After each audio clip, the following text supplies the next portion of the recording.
नमस्कार बच्चों, आप देख रहे हो आपका अपना चैनल पढ़ाई इतनी इजी क्यों।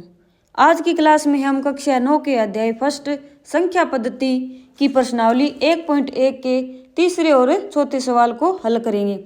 चलिए देखते हैं कि तीसरे सवाल में क्या दे रखा है। 3/5 और 4/5 के बीच 5 परिमेय संख्याएं ज्ञात करनी है। अपने को निकालनी कितनी है?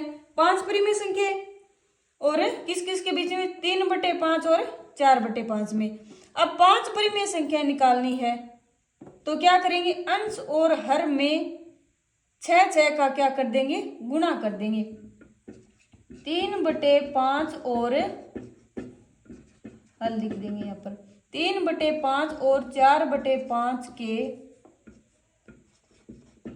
अंश और हर में 6 से गुणा करने पर 3/5 को गुणा करेंगे। 3/5 गुणा 6/6 और 4/5 गुणा 6/6 कितना हुआ? 6×3 18/30 और 6 चौके 24/30। क्या बन गया अपनी संख्याएं? 3/5 तो बन गई 18/30 और 4/5 बन गई 24/30। तो 3/5 और 4/5 के बीच की 5 परिमेय संख्याएं कौन कौन सी होगी? इन दोनों के बीच वाली। 18/30 है तो आगे वाला कौन सा हो गया? 19/30, 20/30, 21/30। ठीक है, ऐसे कितने निकालेंगे?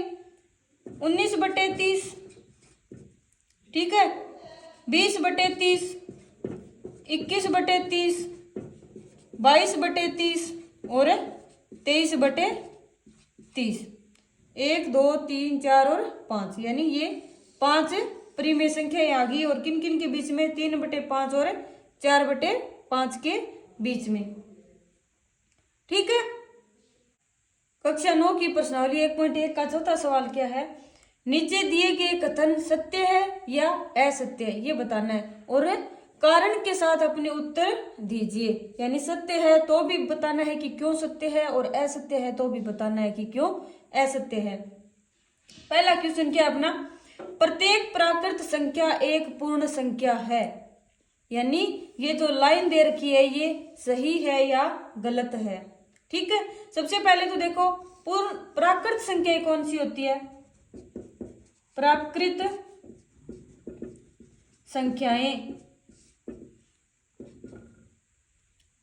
1 2 3 4 5 और इन्फिनिटी तक चलती रहती है अपनी। और पूर्ण संख्याएं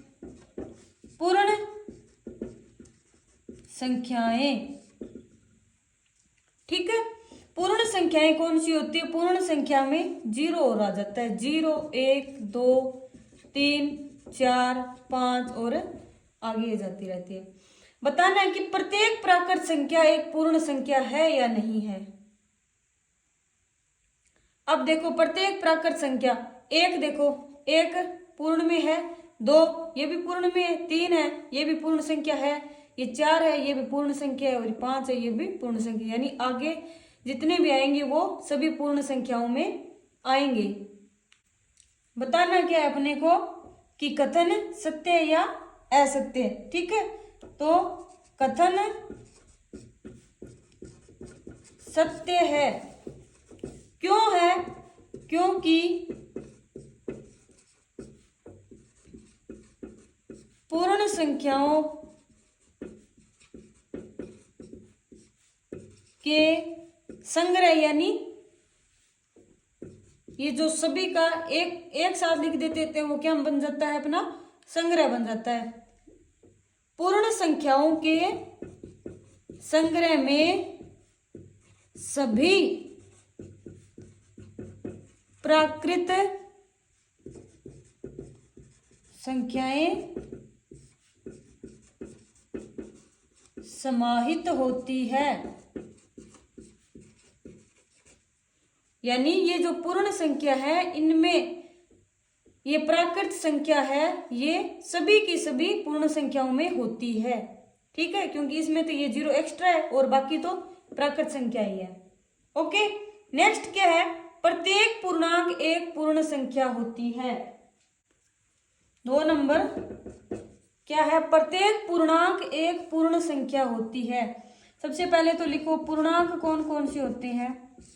पूर्णांक में कौन कौन से आते हैं, 0 तो आता ही है, 1 2 3 4 और आगे ये चलते जाएंगे, और -1 -2 -3 -4 और यहाँ तक आगे इन्फिनिटी तक चलते जाएंगे। ठीक है, यानी ये तो होता है अपना पूर्णांक।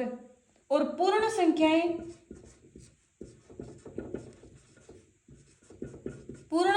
कौन कौन सी होती है, 0 1 2 3 4, ये आगे चलता जाएगा। ठीक है, अब बताना क्या है, प्रत्येक पूर्णांक एक पूर्ण संख्या होती है, यानी ये जो पूर्णांक है ये इसमें है या नहीं है, ये बताना है कि प्रत्येक अंक है वो पूर्णांक पूर्ण संख्या में है या नहीं है। अब देखो 0 इसमें है, 1 2 3 4 और ये तो है, और ये माइनस वाले इसमें नहीं है, तो यानी कथन असत्य है, क्योंकि -2 -1 आदि पूर्ण संख्या नहीं होते। ठीक है, यानी -1 -2 -3 -4 कितने भी उदाहरण ले लो, यानी माइनस वाले जितने भी अंक होंगे वो पूर्ण संख्या नहीं है, इसलिए ये कथन क्या है अपना असत्य। ठीक है, अगला, प्रत्येक परिमेय संख्या एक पूर्ण संख्या होती है। तीसरा क्या है, प्रत्येक परिमेय संख्या एक पूर्ण संख्या होती है। पहले तो देखो पूर्ण संख्याएं कौन कौन सी है, पूर्ण संख्याएं कौन सी होती है, 0 1 2 3। ठीक है, और परिमेय संख्याएं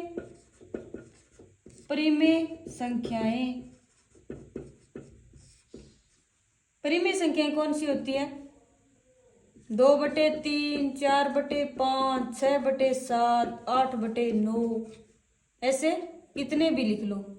ठीक है, तो क्या ये 2/3 पूर्ण संख्याओं में है, नहीं है।